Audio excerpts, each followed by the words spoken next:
Hello, ladies and gentlemen. Today is Monday, March the 20th, and I am your host, Austin Peterson. Welcome to the Freedom Report podcast. This is the audio podcast version that we record on Facebook Live, and then we upload this over to our podcast settings. So if you're listening to us later on iTunes or on Stitcher, thank you very much. If you're a Freedom Report listener to our live streams on Facebook, but you want to be able to get these later, then you can subscribe to the Freedom Report podcast on iTunes or on Stitcher. So check that out. If you want to listen to us in the car later, if you want to download us and be able to enjoy these anytime you like, then you can get the Freedom Report audio podcasts in the car. So you can check that out at iTunes or on Stitcher. Just go to iTunes.com or Stitcher if you have an Android app, and you can get our information over there. So today we've got a big topic. Obviously, this is big in conservative circles and libertarian circles, the question of what's been going down between Glenn Beck and Tomi Lahren. And I've been listening to the Blaze radio this morning where Glenn has sort of danced around the subject a bit. They did have a full-throated discussion about the most recent controversy with their star host, Tomi Lahren. And it's centered around the question of abortion, which has been a big issue in libertarian circles as well. It's been a very big issue because there was they're calling it theme gate, which was the question of what should be the theme of the new Libertarian Party convention, which is the question of should it be pro-choice on everything, right? That this is an old Libertarian Party phrase. It's been going around since the 1980s. But the question of what should be the Libertarian Party's new convention for their convention theme for next year's big event in Louisiana, it was one of the big proposals was pro-choice on everything, and this caused a big stir, but especially people like myself who consider themselves pro-life, and the big hullabaloo was that we all thought that this was being pushed as a way to sort of isolate the pro-life libertarians in the Libertarian Party, and because the way that they were doing the voting was that it was $1 a vote. You could say, hey, it's $1 if you want to vote for the convention theme, $1 a vote. You can vote for pro-choice on everything, or you can say build bridges, not walls.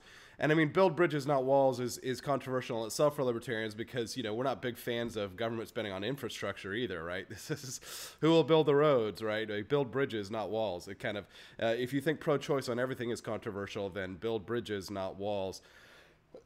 Excuse me.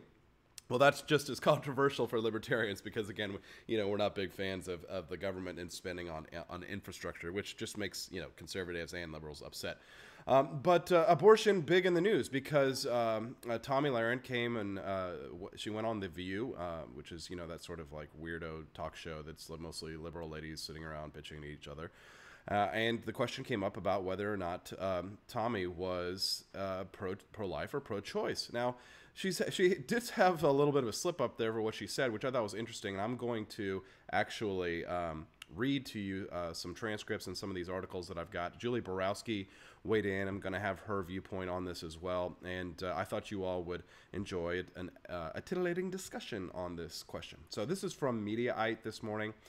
And I'm just going to read this to you. On Monday, Glenn Beck took to his radio program to address the growing tensions between Tomi Lahren and his organization, The Blaze. Quote, "If you're pro-choice, you can have a job at The Blaze. I don't hire people who are sycophants," said Beck. "I try to hire people who have a different opinion. I don't want straw men." Beck also responded to allegations that Lahren's time at the company was drawing to a close. Quote, "The Blaze cannot be about me, said Beck. It's no secret that Tomi and I don't agree on quite a lot, but that is about personalities." Beck suggested that Lahren had flipped on abortion for opportunistic reasons, playing clips where she seemingly had been pro-life. Quote, "The ideas are important," said Beck. "If you can't defend the idea, that leads to the second part of the discussion, which is the people calling for Tomi to be fired." Beck, however, declined to make any dramatic on-air announcements.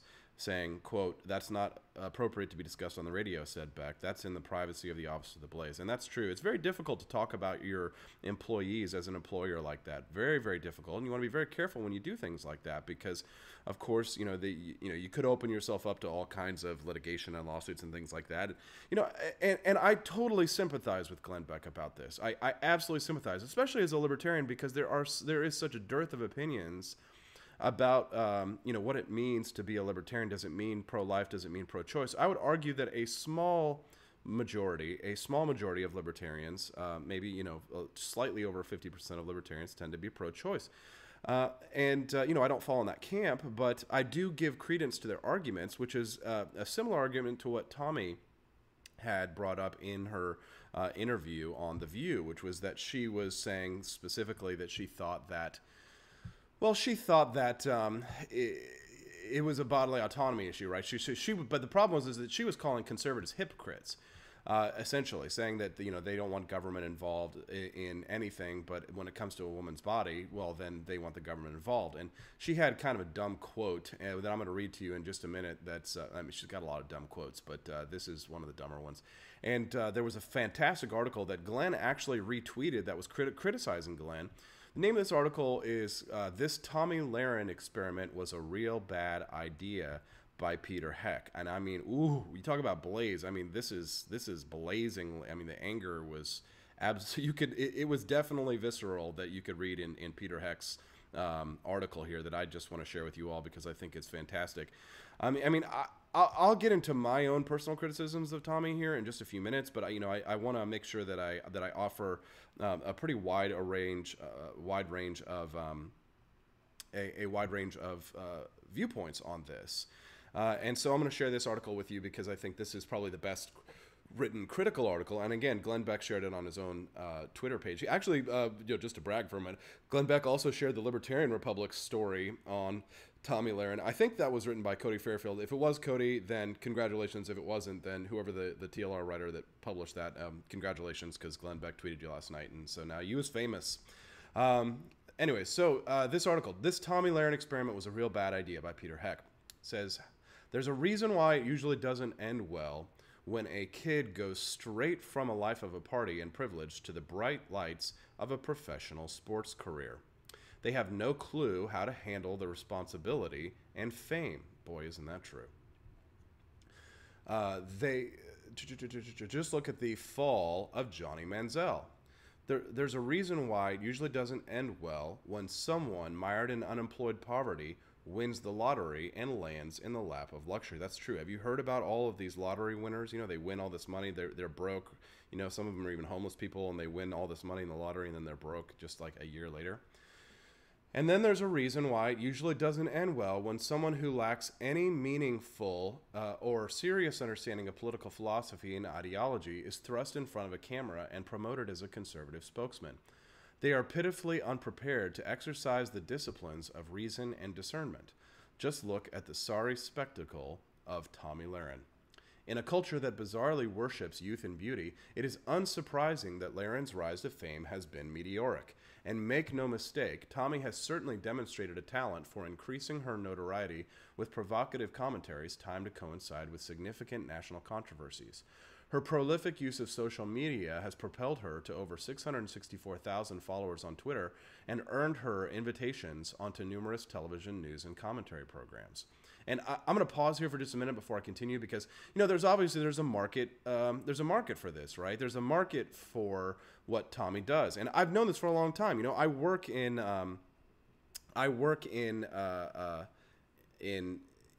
production, right? I work my editor-in-chief is busting in here, posting as me on my live stream.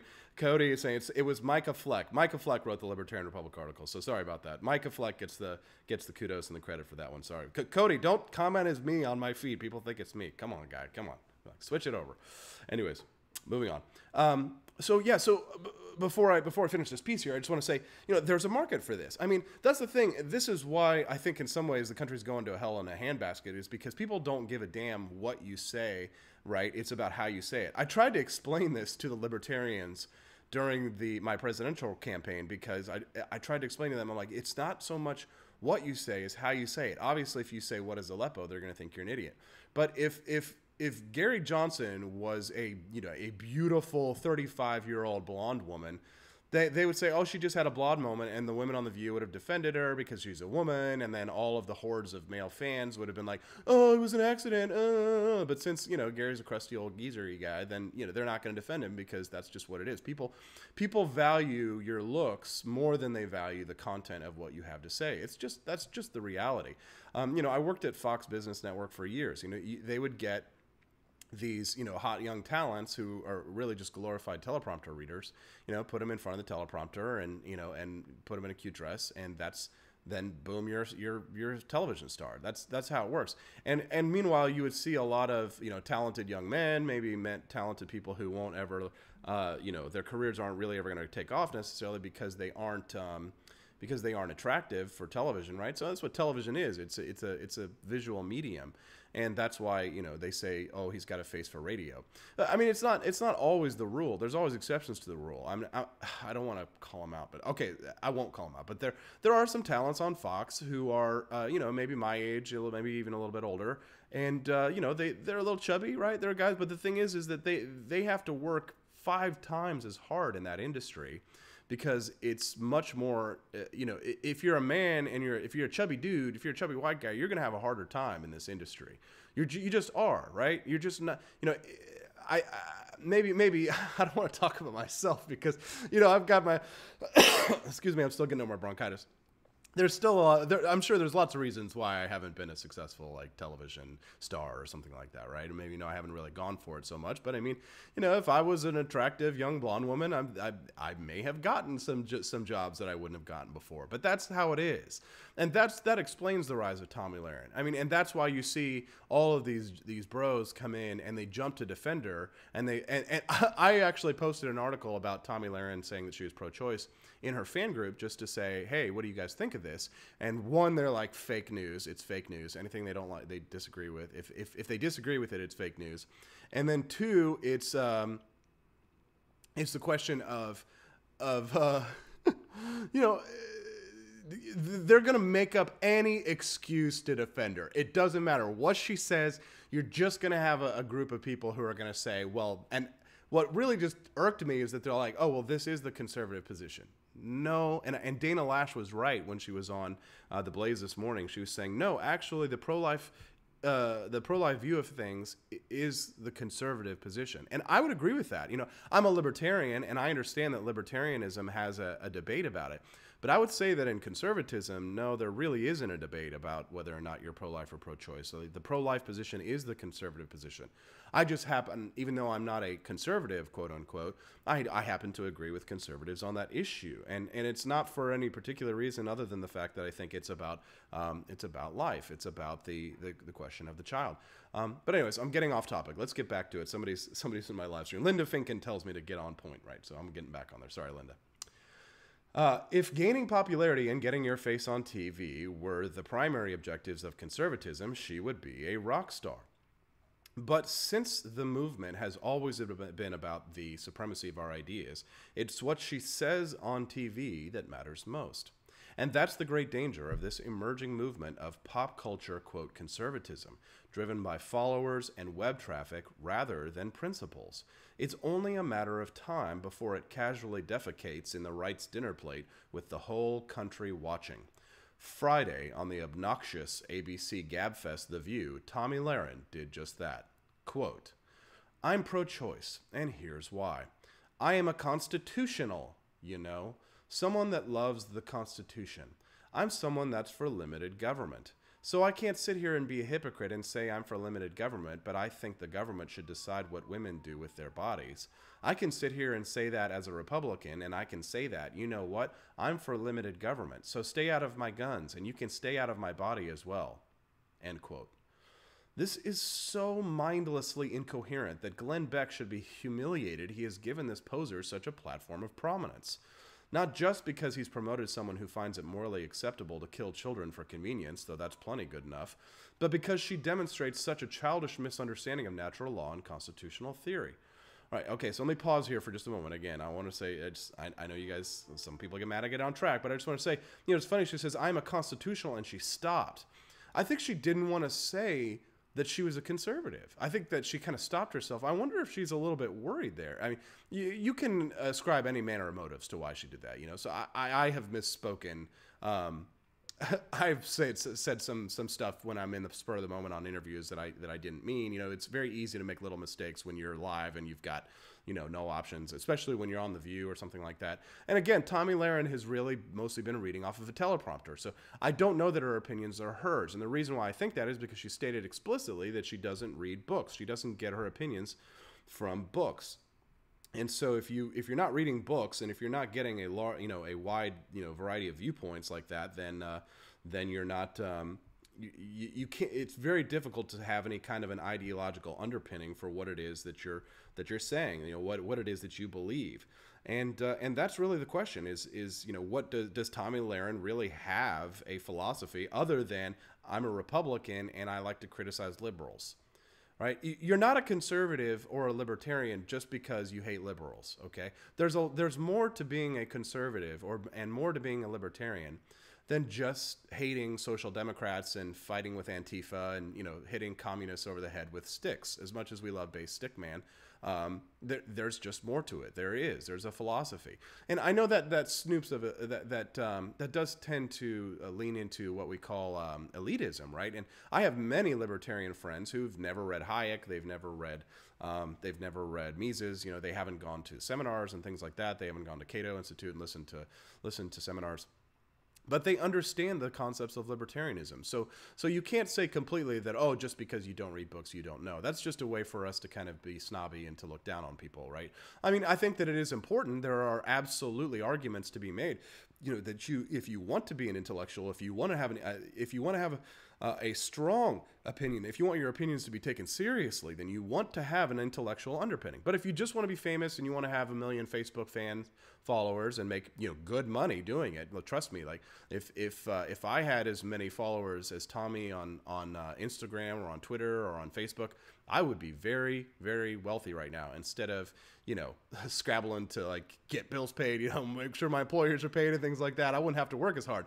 That would be fantastic. So I can't lie and tell you that I have not been tempted at some times to just make crap up.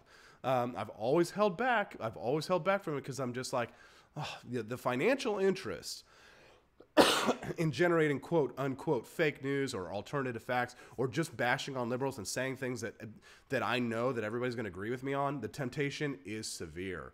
But I've held back because you see what happens is that you spin off the rails. You end up being like Milo, right? You get Milo'd, for example, or you end up being like Tomi Lahren. And now I think that she's embroiled in this controversy. Well, it looks like Glenn Beck is taking a mature approach, but the conservatives, the true conservatives, like the guy who wrote, Peter Heck, who's writing this article at The Resurgent, they're not going to let you get away with it.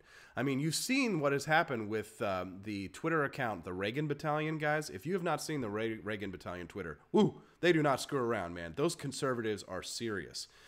So you've got to, if you don't follow the Reagan Battalion, check them out, because they're going to hold people like Tomi Lahren. They're accountable, right? Certainly people held me accountable during my presidential run. All right, so back on topic. For someone who just 3 months ago fumed how abortion was murder, Lahren has not just experienced second thoughts. She has now apparently arrived at the startling conclusion that limited government means not stopping someone from killing someone else. If Lahren is so worried about being a hypocrite, perhaps she should use one of her popular final thought segments to explain why she wants government to tell other people they can't kill her, but demands that same government not tell her she can't kill her baby. This isn't reason, it's stupidity on steroids. The great conservatives have always understood that the intrinsic worth of the individual was the foundation point of all we believe and espouse. Without the right to life, there is no liberty, and there is no happiness to pursue. So here's a suggestion for all parties involved. Tomi Lahren, take some time away from the camera. Read and learn what conservatism is, and decide if that's what you are or what you want to be. Glenn Beck, you spent an election cycle critical of anyone on the right that pretended Trump's incoherent populism was actually conservatism. will you permit the blaze to continue pretending Tommy's incoherent populism is? Ooh. Conservatives, let's stop mimicking the leftist cult of personality approach that embraces whatever is considered trendy, young, and envelope pushing. Instead, let's again be known for the power of our ideas, rather than 2-minute YouTube power rants by immature minds. I refuse to believe that Tomi Lahren is the future of conservatism in America, because if she is, conservatism has no future here.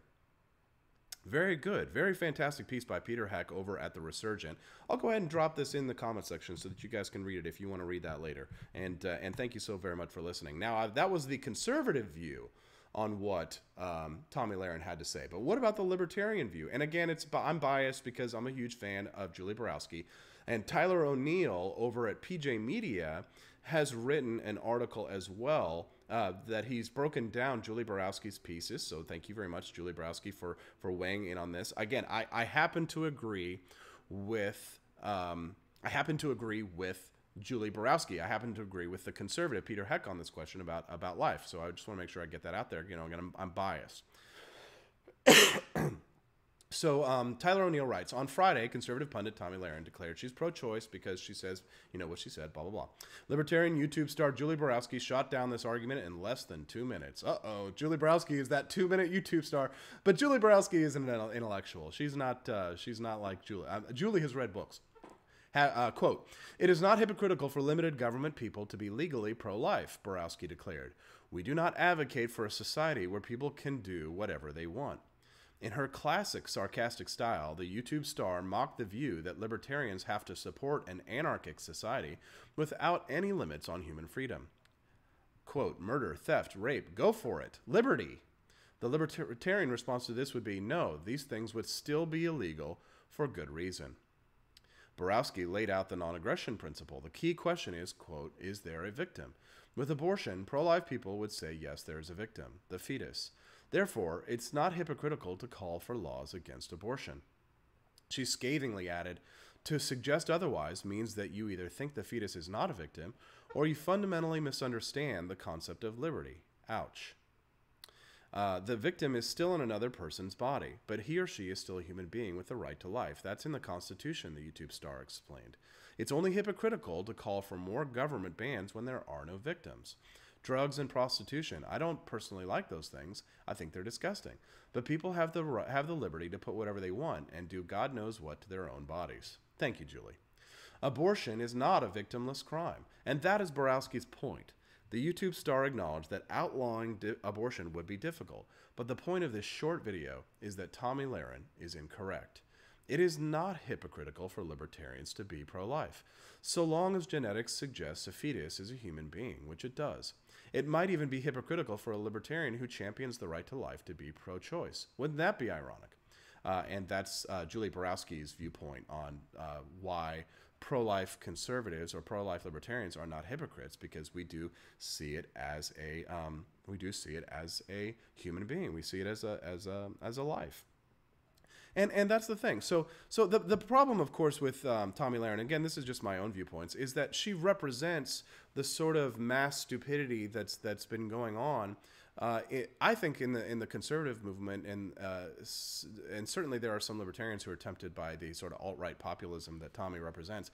I mean, there's just always been like the populist masses, and Glenn Beck and Dana Lash were talking about this morning. They were talking about populism and unhinged populism, and Glenn Beck asked Dana, "What do you think about populism?" And Dana was very hesitant. She was like, well, I like populism in little doses, right? But that was the thing, right? When you let the cat out of the bag, it becomes a double-edged sword.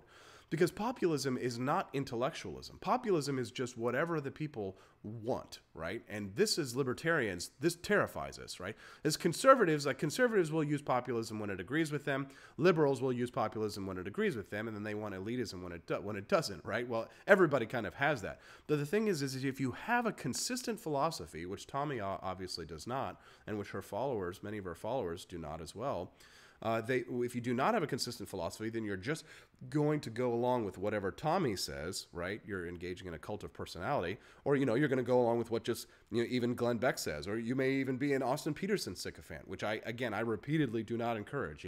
Fact check my alternative facts with your fake news analysis, right? I'm perfectly fine with that. But the thing is that you have to be willing to change your mind. You have to be willing to open your mind up to new opinions. And I'll say this. I did that with abortion. I think it was about 5-6 years ago, way before I ever considered running for office, where I had a change of heart on abortion. I considered myself pro-choice. And it was through the process of educating myself, through the process of reading books, through the process of going to conferences and studying and questioning my beliefs, what I truly believed, that I came to the conclusion that the only logical position for someone who believed in life, liberty, and the pursuit of happiness is that you should be pro-life. And people will always say, well, Austin, it comes down to the question of when do you believe life begins? At what point, right? And I posted this the other day on Twitter where I said, well, liberals like to argue that if we ever found a single cell on Mars, that would be evidence of life. Right, but they won't turn around and apply that logic to a clump of cells inside the human body. That's not evidence of life. Because I think it's wrong. I think it's intellectually inconsistent to argue that is not a life. I think it is a life. And again, I don't know. The truth is that I don't know when life really begins. I assume it's at conception, but I'm not a scientist. I have to make the best judgment that I can based on the information that I have and based on my own capacity for understanding. And I think that if you're going to make a mistake, if you're going to err, you should err on the side of life. And we should not be using abortion as birth control. That's why we have birth control. Now, I always argue for non-coercive measures to say, hey, I believe that we should do things like legalize birth control over the counter. That would be a non-coercive way for us to statistically reduce the amount of abortions. Now, a lot of conservatives aren't going to like that. One, because we're talking about ending the war on drugs here, essentially, allowing women to make choices with their own bodies in a sense, right? Like, in a sense, so you're talking about really being pro-choice. You should be able to choose to buy birth control over the counter, right? You should be able to do that. And that is the kind of thing that gets people up in arms. Libertarians will say, thank you, Austin. Yes, this is the kind of pro-life rhetoric we want to hear. But some conservatives are going to be upset with that. Some conservatives are against birth control even. I mean, that's the really hardcores. Not all conservatives are against birth control, right? I'm trying to be intellectually honest here. But I think that if we want to reduce the amount of abortions, we should look for these kinds of non-coercive measures. Because the thing is that we're going to have to create, before we can ever do what Julie Borowski says and talk about laws for abortion, we're going to have to create a culture of life. We have to win the moral argument as pro-lifers. We have to win the moral argument first in the United States, because I think that pro-lifers at this point in the United States, we're probably a minority, just like in the Libertarian Party.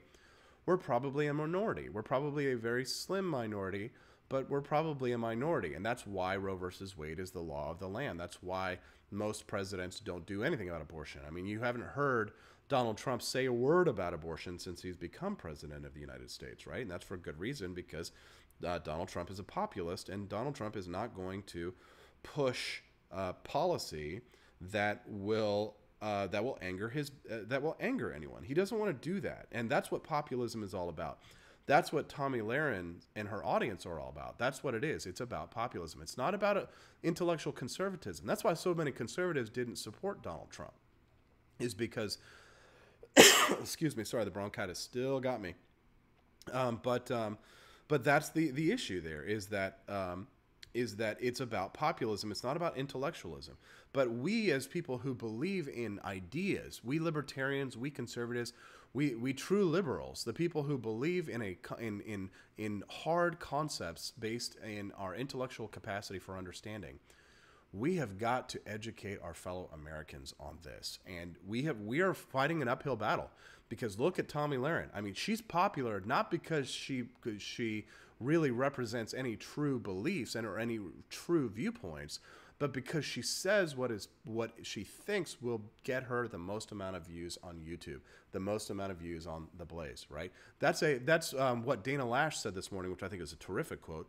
Dana Lash says that there is a difference between industry conservatism and intellectual conservatism. Very true. Industry conservatism and intellectual conservatism. Industry conservatism is how to make money being a conservative. Intellectual conservatism is how to advance conservative ideas. And that can even apply to libertarianism as well. There's industry libertarianism, and then there's intellectual libertarianism. And if you're somebody like perhaps Stefan Molyneux, for example, you're going to change your viewpoints.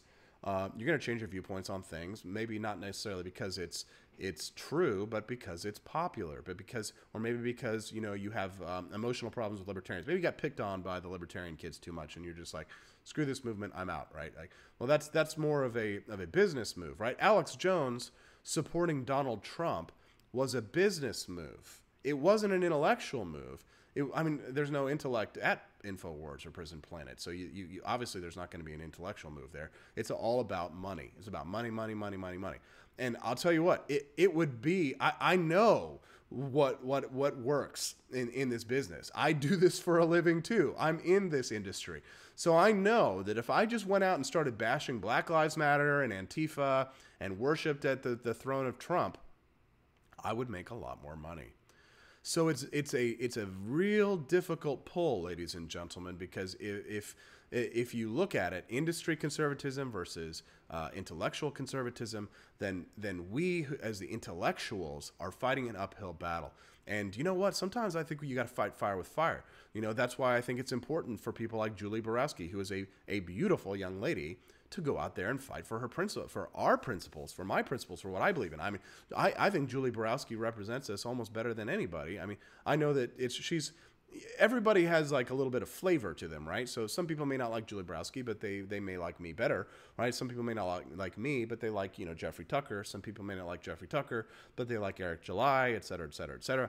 And that's really what it is we're going to need a panoply of good libertarian intellectuals to go out and spread the ideas of liberty, because if we don't, then we're always going to be taken over by the industry libertarians, the ones who don't care, the ones who are going to use us and use our message and skew it to their own agenda. Think about it. You've got this other website, the Liberty Conservative, for example, and they had a mass exodus of writers because the true intellectual conservatives left. Now all of you got a bunch of neo-Confederates and associated, Trump humpers. And that's because it's much more popular. It's much more palatable to the mainstream to do that, right? And that's why it's much more difficult to hew to your principles, because sometimes if you hew to your principles, it's not popular. But what's right is not always what's popular, and what's popular is not always what's right. And that's why we have to resist populism in many ways and stay true to our intellectual roots. Well, thank you very much for listening to the Freedom Report podcast. As always, you can always find us on iTunes or Stitcher. You can find us at iTunes. Just type in the Freedom Report. Look up the podcast. You can get us later. Or you can find us, if you've got an Android phone, you can go to Stitcher, STITCHER. You can subscribe to us there. It's called the Freedom Report podcast. And if you like the show, do us a favor. Give us a 5-star review on iTunes. And a written review would be even better. And as usual, you can find my Liberty merch, the AP collection, at threadsofliberty.com, where you can get your Make Taxation Theft Again hat over at threadsofliberty.com. You can get your shirt that says, I want to live in a world where gay married couples can defend their marijuana fields with fully automatic machine guns. That's at threadsofliberty.com. Big travel schedule coming up, ladies and gentlemen. I am coming to a town near you. Liberty is more popular than we ever imagined, because I'll tell you, this weekend I'm going to be in Colorado. I will be in Denver. Check me out this weekend. I'll be at the Libertarian Party of Colorado's convention. Oh my gosh, guys, I have got some really exciting news for you all. I have got some really exciting news, but you can't have it yet. I got to tease you. I've got two big, exciting bombshells to drop on you very soon. So keep listening to the Freedom Report podcast, or watch my Facebook page like you do, because I will be dropping some really cool news. And so keep your eyes over here, because we've got some really exciting things coming up. Again, this weekend I will be in Colorado. I just booked my flight. I'm going to be in Los Angeles on the Rubin Report. I know you guys are big fans of Dave Rubin, So you're going to get to see me on the Dave Rubin Show, and I will be in Los Angeles from the 3rd to the 6th. Also might be meeting with, apparently I have some movie, like television star guy who's a big fan of mine. I had never heard of him because I didn't watch this show Supernatural, but then I heard he was in The Big Lebowski, and I was kind of like, wow, this guy is cool. And I looked him up. He's pretty amazing. Mark Pellegrino of the American Capitalist Party. He and I have been, chatting back and forth on Twitter. Apparently we share a lot of views. So it looks like I'll be hanging out with Mark Pellegrino. Hopefully we can maybe do an event together, something you guys can come out. So anyway, so check out the Rubin Report while I'm in LA. I'll be in Colorado this weekend. Swarthmore University in Pennsylvania on March 30th. 10 days from now, I'll be at Swarthmore College in PA.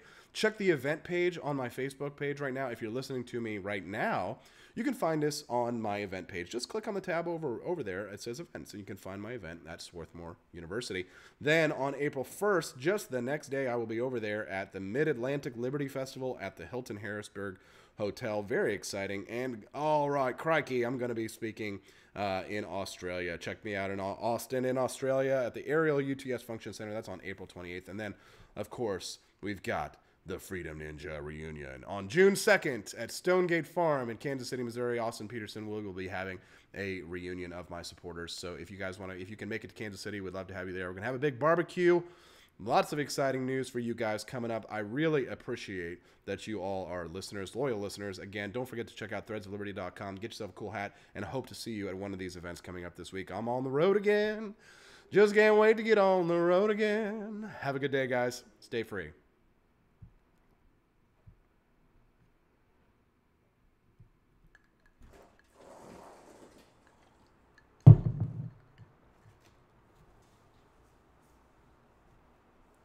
Thanks, hon.